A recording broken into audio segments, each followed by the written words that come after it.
هنتكلم دلوقتي على الكاميرا اناتومي، او ازاي انا لما يبقى معايا كاميرا اقدر ان انا اتحكم فيها واعرف الزراير طبعا الكتير اوي اللي قدامي دي كل زرار منهم وظيفته ايه، ولما احب طبعا اصور بالكاميرا اتعامل معاها ازاي. الكاميرا طبعا اللي قدامنا دي هي كاميرا كانون 200 دي. هنبدأ مثلا بالكاميرا من فوق كده. طبعا ده زرار زي ما هو واضح كده، زرار الاون والاوف كده. انا طبعا بشغل الكاميرا كده، انا بعمل اوبريشن او بشغل الفيديو مود، انما على الاون بس بقى كده الكاميرا شغاله على تصوير صور فقط. تمام. الدايل اللي قدامنا دي او البكره اللي قدامنا دي المودز المختلفه بتاعه التصوير، ودي طبعا هنتكلم عنها بعد شويه. ان في مانوال مود، في حاجه اسمها ابريتشر بريوريتي مود، في حاجه اسمها شاتر بريوريتي مود. يعني في مودز مختلفه للتصوير، وكل مود منهم انا بتحكم فيه في اعدادات تصوير معينه، وده هنتكلم عنه بالتفصيل كمان شويه. مثلا في على حسب طبعا نوع الكاميرا اللي عندك بيبقى فيه طبعا زراير مختلفة، وكل زرار بيأدي وظيفة معينة. الزرار ده مثلا أنا بتحكم فيه في قيمة الأيزو. الزرار ده مثلا اللي هو الديسبلاي ده، أما أنا بكون يعني شغال بالفيو فايندر اللي هو ده، وأدوس على ديسبلاي بيشغل لي الشاشة بتاعتي. تمام، عشان خاطر تظهر المعلومات المختلفة بتاعة إعدادات التصوير.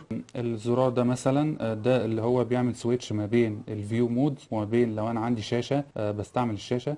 ويعني عشان خاطر نشرح القصة دي، الفيو فايندر ده المقصود بيه، شايفين احنا طبعا العدسة اللي قدامنا دي أنا من خلالها يعني أنا بحط عيني عليه كده عشان خاطر أمسك الكاميرا، وبحط عيني هنا عشان خاطر اشوف المشهد قدامي. فالزرار ده مثلا لو انا مش شايف من هنا، يبقى معناها ان الشاشه بتاعتي شغاله وهي اللي بتعرض لي الصوره اللي قدامي.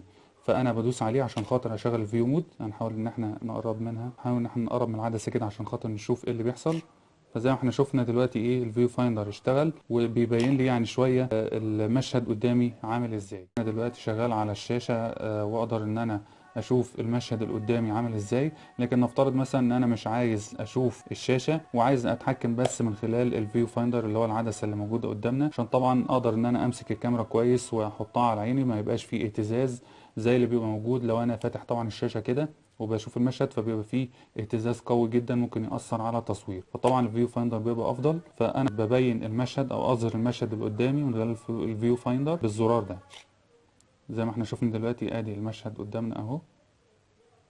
انا دلوقتي لو شغال على الشاشه بتاعت الكاميرا، في زراير هنا مثلا انا اقدر استعملها. ده زرار البلاي، ده انا لما انا اصور صوره معينه انا بدوس عليه عشان خاطر يظهر لي الصوره بتاعتي والاعدادات اللي انا صورت بيها. في مثلا الزراير اللي هنا اللي هو اليمين والشمال وفوق وتحت، بقدر ان انا يعني اقلب في الصور اللي انا صورتها عشان خاطر اشوفها. في طبعا الزرار بتاع الزوم، سواء زوم ان او زوم اوت. انا مثلا لو انا عايز بعرض الصور بتاعتي دلوقتي وعايز ان انا اعمل زوم على الصورة بتاعتي، فبقدر ان انا استعمل زوم ان كده او زوم اوت من خلال الزراير اللي هنا زوم ان وهنا زوم اوت. برضو ده بيفرق معايا جدا اثناء التصوير نفسه. يعني انا بصور مثلا مشهد معين وعايز ان انا اعمل فوكس او حتى اعمل زوم اثناء التصوير نفسه، مش بعد كمان ما صورت الصورة بتاعتي. فزي ما احنا شايفين انا بختار مثلا نقطة معينة وبعمل عليها زوم او تاني او زوم اوت زي ما احنا ايه شفنا دلوقتي. في هنا في الكاميرا برضو فوق عندنا في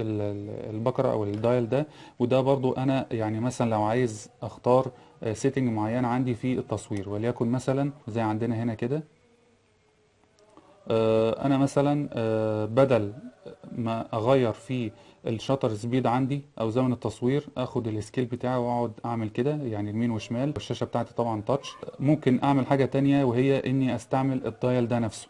يعني هنيجي نستعمل الدايل ده دلوقتي وهنشوف دلوقتي هو ازاي بيغير في السكيل بتاع زمن التصوير. زي ما احنا شايفين اهو، انا مش بلمس الشاشه خالص، انا بس دلوقتي بستعمل اللي هو الدايل او البكره دي.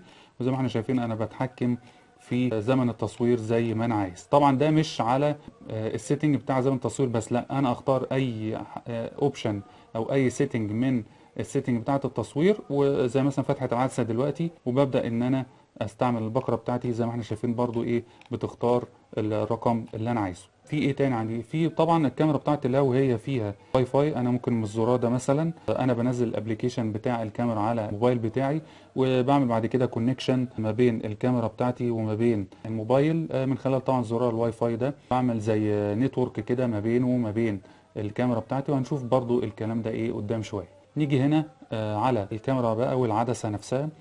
شايفين هنا في زرار ده انا بقدر ان انا اشيل العدسة منه ساعة لما عاوز مثلا اشيل العدسة لازم ادوس على الزرار ده، وابدا بعد كده لو انا عايز اركب العدسه مره تانية باخد بالي من حاجه مهمه جدا. شايفين احنا في نقطه بيضاء ونقطه حمراء هنا، وفي برضه نقطه بيضاء على العدسه.